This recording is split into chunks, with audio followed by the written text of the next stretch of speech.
There we go. Oh, Max Miller returned. now Good morning. then.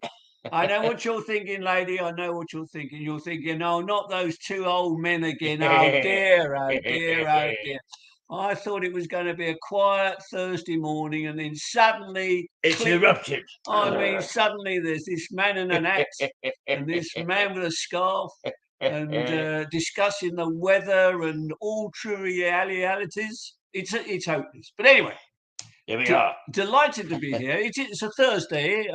Many of the viewers there will realise that normally I'm a Wednesday person, but we've decided, I think after many important meetings, that a Thursday would perhaps be a good idea. We don't like being squeezed. No. Oh, well, I don't know.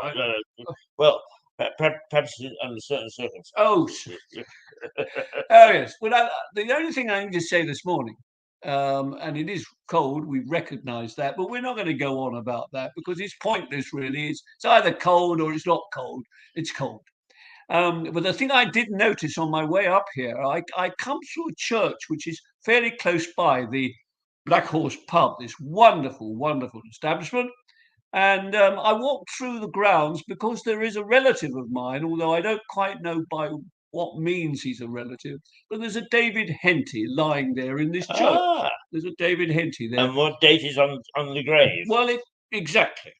And I thought, well, that's rather nice. And as I walked past, even better, it said, and I'm glad it said, because sometimes this is not always the case for a whole range of reasons, it said church open. And I thought, oh, well, good. I'm glad. It's a lovely church. Yes. They have some wonderful concerts in there. I gather I haven't been there to a concert myself. I've certainly been there to a service.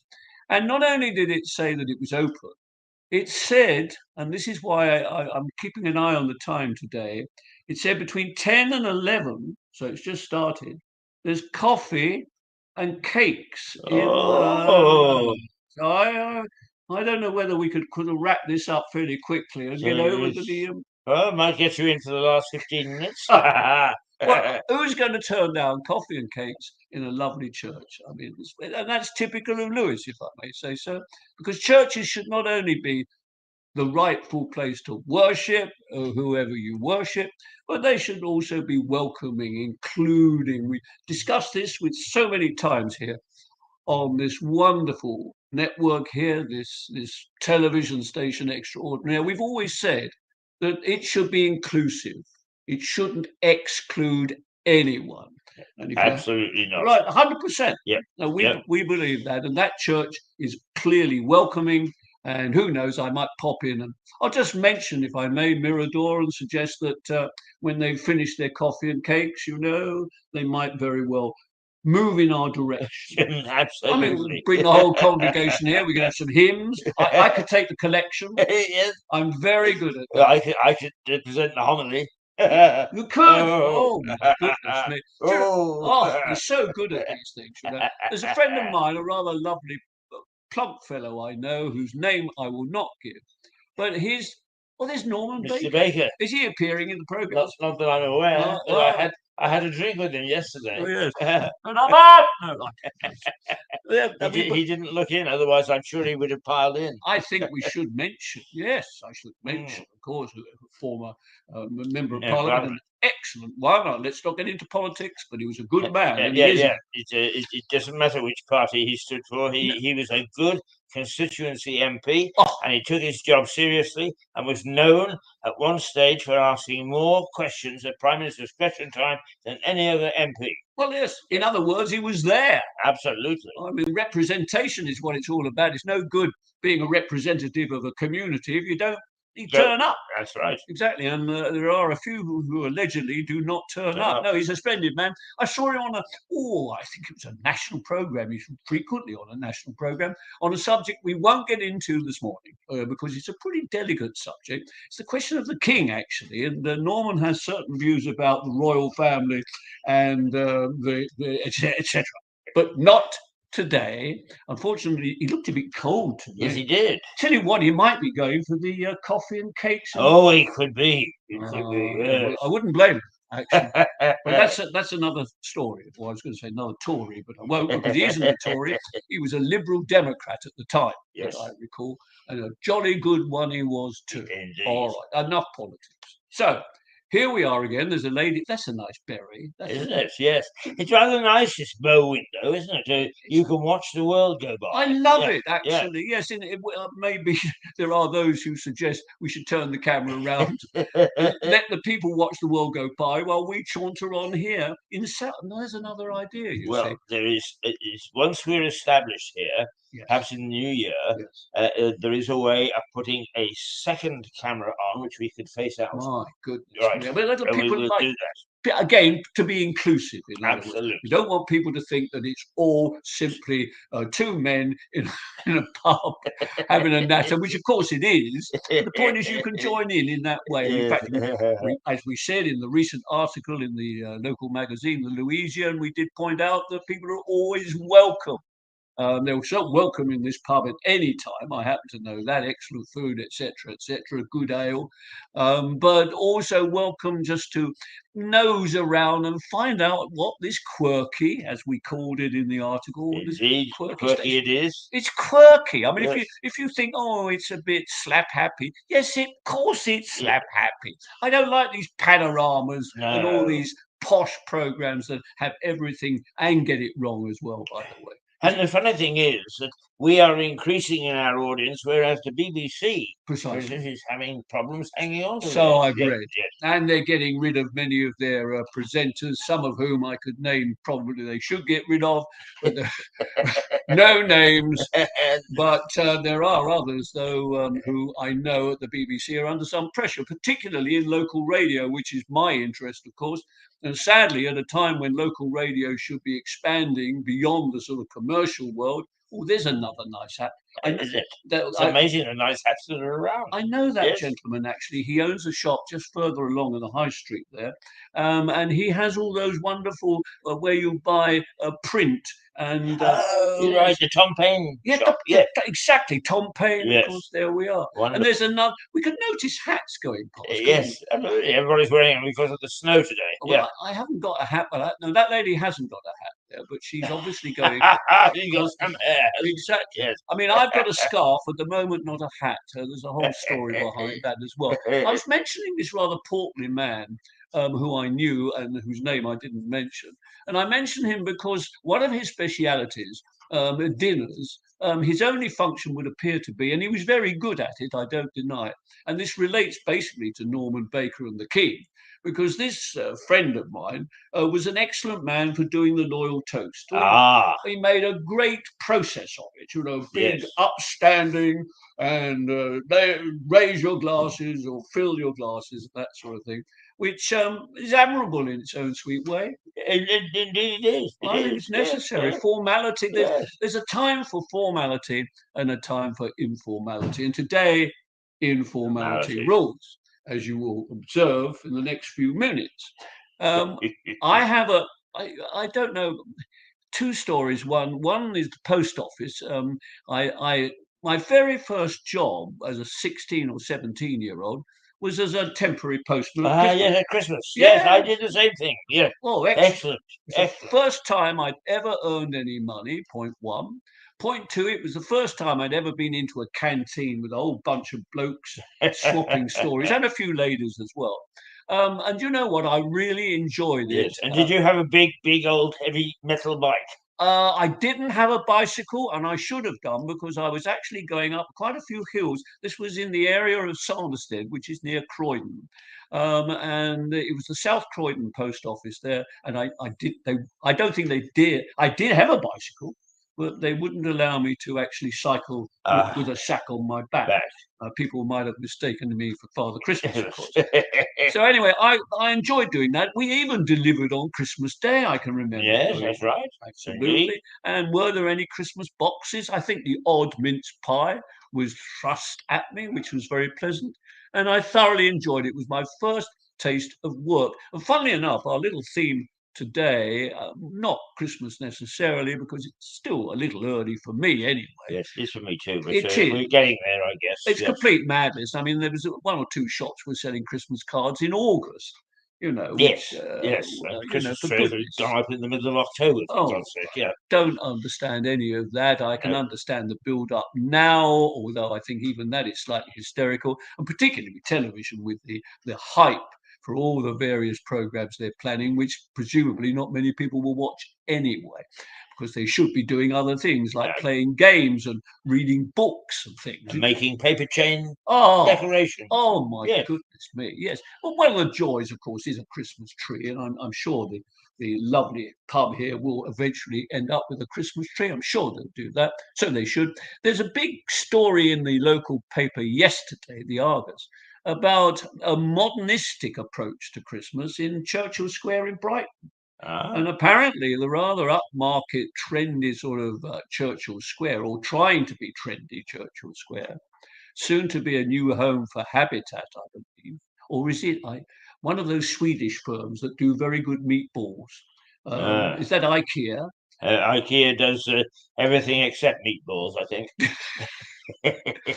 Yes, well, welcome viewers. Here we are discussing meatballs at the moment. However, I mention this because they've created a Christmas tree in the centre of this Churchill Square complex, indoors, I hasten to add.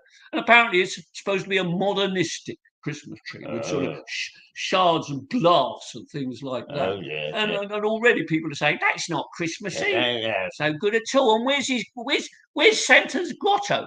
And I believe they may have actually even got rid of the grotto. Oh! You don't get rid of grottos. No, Oh, do not. I mean, obviously, Keith and I are going to be much demand, of course, with Yes. kiddies parties. Ho, ho, ho. If we can get my scooter going, we will actually do a visit or two. That would be a very Yes. good idea. Absolutely. Dispensing goodwill and throwing things at people. Yes, we're good at doing things like that. So anyway, that's Christmas and it's coming. We know that. And the one thing I remember about Christmas, and I'm afraid I'm going to show my age here, but I frequently do. Well, you do just by being there, John. I mean, look at you. A man of your age sitting here in a pub at 10:15 in the morning. What's the matter with you? Well, I enjoy doing it. Yeah, I know that's not the answer, John. I'm afraid you've got to behave like an old person and get out there and complain. No, what I do, you see, is I come in here and I complain in here. You see. Oh, yeah, it's a good idea. Yes. You know, Apart from which, it's very appropriate because we both see the glass half full. We do entirely right. Try to empty it, but it's well, it's the only way to look at it, actually. Absolutely. Hence my title, John Plenty, as opposed to Henty. Much better to have plenty than Henty. So, what I thought was, going back, as I did, to those days when I was doing a little postal work, beyond that, much further, I have to mention, friends, and some of you may say, oh, yes. I was actually in the war. No, I wasn't fighting at the time. Almost fighting for bananas at the time because you couldn't get bananas in the war. And the one thing I knew about the war was I liked bananas and there were no bananas. Oh, yes, we have no bananas. We have no bananas today. Hey, so I didn't worry about bananas, but it upset me slightly because I thought, well, why can't look? There are great big bananas there, those plastic things or whatever they were, plaster bananas in the greengrocers. Why can't I buy one? No, you can't. We one or two of them. We sometimes get a few. Some have actually said. This bloke said. He said some of them actually are grown in Kew Gardens, and there are one or two bananas. The only bananas in the United Kingdom at that time were being grown in Kew Gardens, and they were luxury. They were very, very special indeed. However, the one thing I wanted at Christmas, and there was a very strong risk in 1940-41. Yes, I'm that old. In 1940-41, a children's annual for Christmas. Now, this is where we're going to get really nostalgic because today, stockings, well, they don't have stockings anymore. I remember actually having a pillowcase with some presents in instead of a stocking. And today there's so much stuff and so much stuff comes through the post, etc., that it's rather lost that sparkle and magic. Unwrapping a children's annual at Christmas was special, especially in the war. And I'll tell you why. because in the war, all forms of cardboard and printing was out by and large. Yeah, in fact, you donated it, didn't you? Yes. Absolutely right. And of course, children's annuals relied very heavily for their covers on cardboard. So the fact that my parents, and I brought it with me, we've got the bag here today, everybody, just in case you want it. The fact that my parents in Southbourne near Bournemouth were able to actually acquire a children's annual, which I have here, in 1941 is a miracle. It was a pure miracle. And I know that they had to order it from the local newsagents, and they had to order it in August or September to make sure Sure, that they they got got it. a copy of this children's annual. There were many children's annuals, of course, before the war, a whole range of them, many of which I've got actually, because I collect children's annuals. But the two that I brought here today, witness the old bag. Here we are. Oh, it's quite heavy too. I mean, I came and struggled all the way up the hill. That's why I thought I'd have a cake and coffee, really. Anyway, in here I have two. First of all, we'll see one that was a little earlier than 1941. It was the year 1940. Now, this is going to bring back memories to some of our older viewers.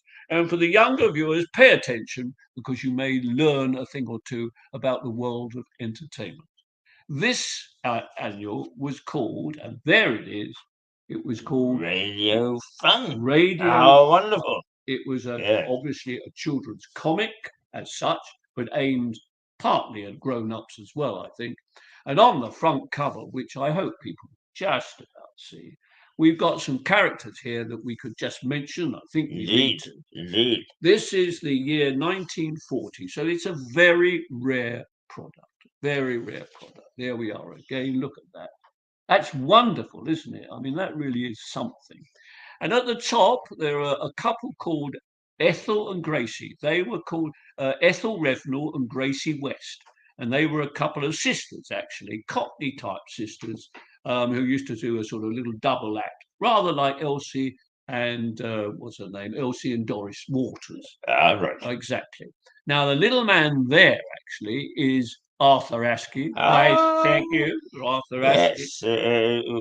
What was his tagline? Yeah, well, he was in a thing called Bandwagon with a man called Richard Murdoch. And then he went on and was very, very successful for many, many years. A light entertainer. I went to see him once at pantomime at the London Palladium, and I think I've mentioned it before because pantomimes are important this time of the year. And unfortunately, he was playing the Dane, and on the day I went, he didn't turn up. He was unwell, so they had another person who had the impossible task of trying to be Arthur Askey. A lovely man there has very strong local connections, and his name is Sandy Powell. Oh my goodness me! I'd forgotten all about Sandy Powell. Yes. And he used to say, his catchphrase was, "Can you hear me, mother?" Yeah, can you hear me, mother? Yeah. And I know how that came about. I think I've mentioned it before, but he was on a radio program. He dropped his script at one point, and he obviously couldn't sort of say, "Well, excuse me, everybody." So while he bent down to pick up his script, he kept saying, he was supposed to be talking to his mum somewhere on some intercom. And he kept saying, can you hear me? Can you hear me, mother? Can you? And allegedly the next day at the Coventry Hippodrome, it may have been, he actually turned up for his week appearance there, a whole week appearance. And all the stagehands, as he came in, they all went, "Can you hear me, mother?" That's it. You've got to have a catchphrase. Yes, he's got his catchphrase. I don't think we've actually got it. We need to work, perhaps. No, although on a Friday is when I was working at Reuters and was working with Melissa Conti, who appears on a Friday here, is in New York. Is every morning I would start off by saying, "Good morning, Melissa." And the whole newsroom one morning rose up behind me and all yelled at the same time, "Good morning, Melissa." It's wonderful. Yeah. In unison. In unison. Well, everybody shouted at dear old Sandy Powell, "Can you hear me, mother?" And above all else, we're very close to a town called Eastbourne. And Sandy Powell was known as Mr. Eastbourne for many years because he always appeared on the wonderful Eastbourne Pier. And then moving round, there's Tommy Trinder. a man who actually almost came to blows with Max Miller because they were very similar, the sort of style of comedy they were doing. And Max was a little bit upset by Mr. Tommy Trinder. And Tommy Trinder, allegedly on one occasion, actually moved to a house 2 or 3 doors down from Max Miller deliberately in Brighton. Now, you're saying, oh, come on, John, you're making that up. I'm not. All the sort of information is available on the Max Miller Appreciation Society website, which is www.maxmiller.org. Right, give it a try. Finally, we've got the lovely Flanagan and Allen. Oh, what can you say about Flanagan and Allen? The crazy gang, of course. Yes, and it was that underneath the arches. Underneath the arches. Underneath oh, come on. All together now. I can hear there's a lady. Wait, excuse me. Oh, yes, there's a lady. Good gracious me, she's in Stenning. Hello, dear. All right, the lady in Stenning. And she's gone right all the way through. And never mind, we'll give you an opportunity. Yes. Black Horse, Thursday. Yes, your audition is successful. Do you know, madam, if you come from Stenning, there is a bus that stops just outside the Black Horse. You can get off the bus, come straight in here, and you. Wow. Underneath the arches, you can. Underneath the arches. There's the bus. That is the bus. And do you know what it said on that bus? Brighton. And another one says, discover the South Downs National Park. So we're even doing commercials on this channel. Absolutely. Because we are in a lot of people don't realise this, but the Lewes, one of the joys and the glories of Lewes is the fact that it's actually within a national park. Yes. And I read yesterday, I think, that the government is planning another national park. Really? Yes. In this area? You heard it here first. Oh, the only trouble is I've no idea where it's going. Can be. It's probably in Richie Schumach's back garden. I tell you what, why don't we have a park here? We could invite lots of people in, and I might suddenly become very popular. You see, we could do coffee and cake. Absolutely, that would be lovely. Yeah. Well, what a glorious, wonderful idea. And what you and I could do is, I understand that they've now recreated a mammoth. And we could introduce a mammoth into our national park. Absolutely. Yeah. Oh, yes. Well, it's big business, dinosaurs. Yeah, absolutely. Oh, I mean, if you could find a dinosaur, I'm sure there must be one here in Lewes somewhere. I mean, yes, and there's that marvellous creation of, I want to say a cartoon, but Ice Age. Oh, yeah. Yes. Don't mention the Ice Age, please. Dear, oh dear. We don't go back to that, thank you. Dear, oh dear. Anyway, that is one wonderful book, you'll agree. It's the Radiothon, and it's from 1940. And it's special because there weren't many of them around. And it features, obviously, all the various characters from all the Ethel Revenor and Gracie West and one or two others. Not Max Miller, funnily enough. I can't explain that. Max was very popular at this time, and he was probably not on the radio as much as some of these people.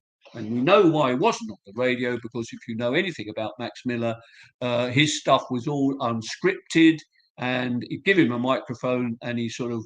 Away he went. He didn't want a microphone above all else, because he would stand with his foot on the footlights and he would just simply point to people and basically talk very loudly. Now listen, I know what you're thinking, Well, that was Max Miller. And we are celebrating 25 years of the Max Miller Appreciation Society next year. So we'll celebrate it here, and I'll get some of the members to come along and join us. Indeed. We'll have a Max Miller Appreciation Society hour, shall we? Yes. An entire hour, if not an entire week. Yes, we can have flags out here. I don't know whether Lewes should be interested, because, as I've often said, he used to come to Lewes quite a lot. Yes, the old cinema, right? School Hill. Exactly, that was in 1941. Funnily enough, it was in the year of this annual here. This is the final annual, you'll be glad to know, ladies and gentlemen. What's that? The lady in Stenning says she's got to make a cup of tea. Can she come? You can come. We should be here in a few more minutes. Thank you. What is her name? Grace. That's a very nice name. Grace lives. Very nice name. Yes. Well done, Grace. We like Grace. Yes. There are 3 young football women at Lewes Football Club, and they're all called Grace. Oh, really? Isn't that strange? And there was a picture of them in the Argus very recently, the local newspaper. extolling the virtues of grace. And a picture of them cavorting on the South Downs. I don't quite know what that had to do with football, but I think it was the fact that they were called Grace. Right. You see, Amazing. Three Graces. Amazing, yes. Amazing Grace. Yes, Amazing Grace. Yes. So here we are. Finally, this is it. Now you might say, well, what's that? That is the Chicks. The Chick's Own Annual for 1941. Just look at that. Isn't that wonderful? Sleigh and everything, and a little chick there, and families skating everywhere. And the thing about this was my annual in 1941, and some of the stories I can even remember to this day, all about cats and dogs. Rupert and his friends all off to the seaside. It was Rupert Bear, was that? It wasn't Rupert Bear. No, this was another Rupert, actually, funnily enough. Rupert was a character. Funnily enough, Rupert was a chick, believe it or not. And I always remember this story. It was a jolly story of Rupert and his friends at the seaside. And the thing that I liked, and I used to read this book with an auntie of mine who was called Auntie Nora. And we would read this together. And there was one particular moment, which I can't find at the moment, where it talks about the band playing on the promenade and all going oompa, oompa, oompa. And here we are. Soon the coach slid along the prom, past the bathing huts, past the donkeys on the beach, and past the bandstand, where the band was playing oompa, oompa, like anything. And my Aunt Nora and I used to get to that paragraph, and we both do oompa, oompa together. And no wonder I remember this lovely annual with much affection. And it was a little children's comic every week, I'll have you know. And it says Chick's Own Happy Days. And this, friends, is in 1941. And things were not particularly happy in 1941. But for a child of how old was I at the time, I can't even work it out. I suppose I was probably about 6. Something around that. For me, it was an escape. I hadn't got my bananas, but I had got my beloved Chick's Own comic, which I used to buy. And how much was it, John? How much was the comic? I think we ought to be told, because it was value for money in those days when you think. A Chick's Own comic, I would just got the details. They even give a little advertisement for it. Oh, and there was another thing called Tiny Tots. Yes, Tiny Tots and Chick's Own. Those were the two, actually. And as a final story, because I'm sure you've heard quite enough of all this. The final story is that I wrote to the editor. I think I've mentioned this before. I wrote to the editor of Tiny Tots. I was even writing letters to editors in those days. I must have been about 6 at the time. And I sent him a story that I'd written and suggested that he might publish it in Tiny Tots. And the story was called Murder is the Word. I was 6. So what that says about me, I don't know. And I got a postcard back. I think I've mentioned it before. And it was signed by Uncle Tom, I think. No, Uncle Jack. And it said, "Well done, little John." That's me. Thank you so much. I don't think we can probably use your story, but I imagine in years to come, when I go to the bookstores, I will find your books by you on the book. And that was it. That started it all. And he said, from now on, you can use after your name the letters TTOM, which is Tiny Tots Order of Merit. How wonderful. I mean, that was obviously a very personal letter. It wasn't just was a personal note. Send them A5. Yeah. That's a nice hat.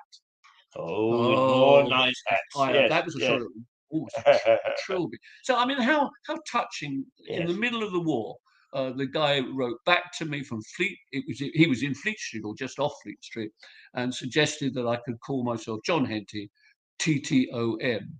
And in point of fact, I have said this before. I've used it fairly frequently, and have, as a result, achieved most of the jobs that I got. Well, because they thought Henty, he's a TTOM. Never asking what it meant. Well, actually, it's Tiny Tots Order of Merit. Can I tell you two people that I remember from who started off their careers in annuals? One I actually rewatched the other day because as I was 84 the other day, I watched Goodbye, Mr. Chips with Petula Clark. Absolutely marvelous. But Petula Clark, as a very young lady, had a column in these annuals. And the other one, whom you will absolutely approve of, was Anthea Askey. Yes, she also absolutely, and she started her career in one of these annuals. I often think they do great work. That's amazing, and I'm sure people say this is all rigged. That you've all discussed this. We don't discuss anything other than the weather. We never fix these things. Anthea Askey is a complete surprise to me.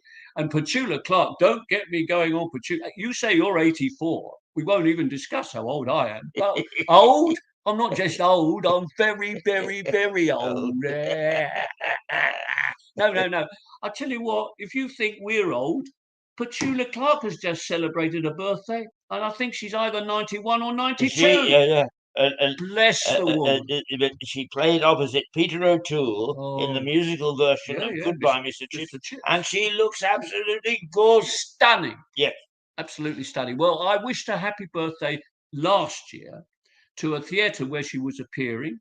She was the lady selling flowers. Bird food. Feed the birds, tuppence a bag. Tuppence a bag. And that was her. And she was still doing that at 90. So I sent a little note just out of the blue and said, I remember meeting her on one or two occasions, which I have.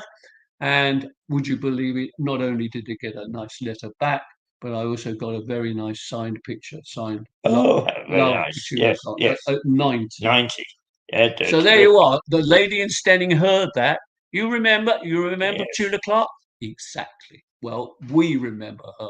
Absolutely. Long may we have these memories, and long may we share them with you on Miradorte. And she sings in that, which Peter O'Toole, then one of the rare times that he ever sang on screen. But there's a lovely song which is the school song of the Devon School that they set this thing in, and it for you and I, it's in the evening of my life I look to the sunset. Isn't that nice? Oh, you're waxing lyrical. In the evening of my life, I look to the sunset. I look to the sunset. Yes, and the only question I ask is: was I strong? Was I brave? Was I true? I love that. Yes, I do. That's so good. It's and Peter O'Toole singing it because it starts off with in the morning of, and then in the noontime, and he sings in the evening of my life after he's lost. That's lovely. And he, because he's not a great singer, he half speaks it. And it's just very evocative. I didn't mean to raise that, but no. Which is what Rex Harrison did, of course, in My Fair Lady. Yes, he couldn't have a singing voice, so he would speak it all. Very effective too. And I'll tell you someone else who did that actually. A fellow that we've lost this week, the footballer Terry Venables. Oh, did he? Oh, did he do that? Yeah. Yes. He was in the charts actually. Top of the pops at one point. And he simply sang a number, and I don't know. There are people out there. There's a late. No, it's a late. Sorry, sir. I do. So, there's a man in Rottingdean who says, "Oh yes, I remember that." Actually, Terry Venables. It was a number 4. No, it wasn't at number 4. Actually, Terry Venables did exactly that. Simply spoke it, and it went up in the charts. Yes. So maybe there's a hope for you. Well, to be quite honest with you, I was about to remind you that we haven't had our rehearsal yet, but you and I are going to do the Whiff and Poof. Whiff and Poof. Well, I mean, Whiff and Poof. Yes. Are you Whiff and Poof, madam? No. Yes, I'm weapon proof, but not whip and poof. But we are gentlemen and songsters. Gentlemen songsters off on a spree, doomed from here to eternity. God have mercy on such as we. Bah, bah. Dear God, they've gone completely mad. They're now bleating. Oh, there's a black hat there, and the lady's got a coffee. She's been to that church. Oh. Oh no, I'm sorry. I've got to wrap up now. Wrap up. I heard someone say we pity you didn't wrap up about half an hour ago. It's been going on too long. Call this television. No, Dear, it feels great fun. Bobble hat there. Great I fun don't like to the beard though. Just waving. Blimey, he's waving back. Here, listen. I've got to go now. Yes. Lovely to see you all. Well, John, it's good to more plenty and it's terrific stuff. Yeah. I mean, what do you think we'll do next week? I've no idea. I don't know, but the funny thing is that because we don't rehearse anything, we sit down and away we go. It's called repartee, mate. Absolutely. Oh, but I must say, thank God for the bag. Yes. The bag always has some mysteries in it, and they're wonderful things. Well, the minute I get that out in Henty Hall, someone else can pause. The minute I got that, Sylvie says, "Oh, you're not going out doing that," and I said, "Yes, I am. Yeah." It's the bag, you see, the bag, and it's the sausages, which, by the way, I'm still eating. Oh, there's a hood. Robin, no, not Robin Hood. Robin Hood. Right. It was Richard Green. Yeah, Richard Green. No. It was on the television actually on ATV, and it used to be a sort. It could have been Richard Green actually. I think it could well be. And there was Friar Tuck and all the rest of it. Memories, ladies and gentlemen. That's what this is all about. But not to say we are not aware of and cognizant of the future as well. We are aware of that as we progress. Yes, as one must progress. Yes. No good. I'm talking. We live by the futuristic writer who said, "Other men see things as they are. I see things as they could be." I like that too, and I heard that only this week, Simon. That is so good. Say it again, Keith. Other men see things as they are. I see things as they could be. Yes. Absolutely right. In other words, they could be really good. It was the science fiction writer whose name, once I start to talk about it, excuse me, but he was so prescient. He named Cape Canaveral as where rockets would be fired from before it was known as Cape Kennedy. Do you know, that's amazing. Yeah. I've been there actually, Cape Canaveral. Been there. I had a look at the rocket. Did you? I said, "We've got bigger rockets in Lewis than you have, mate." I said, the bloke said, "Could you move on, please?" Security. Yeah. It was. I actually saw the launch. Launch. I saw a launch. I was with some friends in a place called Sarasota, which is in Florida, and we all watched. It was on the television, and we saw it lift off, and then we went out in the garden, and there it was in the sky. Amazing! Amazing! Yeah. Do you know, just one last little vignette, and that is, I can remember the parents of some friends coming home to their home. I was their guest, and they'd been to a church meeting, and they said, "You know, this man actually believes that we'll get to the moon." You gotta believe. I'm a believer. Now, there's another song there. H.G. Wells is who I was H.G. Wells is a lovely bloke. Yes. Oh yeah, I knew his sister Tunbridge. Sorry. Yeah, I'm going. I thought Tunbridge Wells. John, thank you as usual for a scintillating. Actually, 39 minutes, which is great. Yeah. Do you think they're still doing the coffee? They may well be. Yes, you've got 20 minutes to get over there, and let me know next week how it went. Yeah, I'll ask.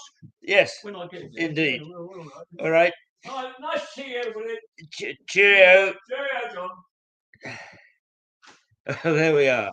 A nice half hour, 3/4 of an hour of absolute nonsense and rubbish and memories, and I hope that it intrigues you. It should, but that this was a special Thursday, of course. From now on, because John is available on a Thursday, we will be broadcasting again on a Thursday, but with a limited program. But do join us. Join us tomorrow morning at 8 o'clock when we get cracking again. And tomorrow, of course, we'll have. Actually, I believe Melissa Conti is here in the UK, but she will find somewhere to broadcast to us.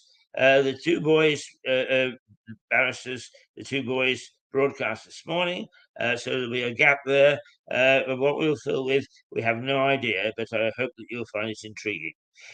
So for the moment, let's say toodle pip, and we'll look forward to seeing you tomorrow. Here we go, toodle toodle pip. From Lewis in the Black Horse Pub.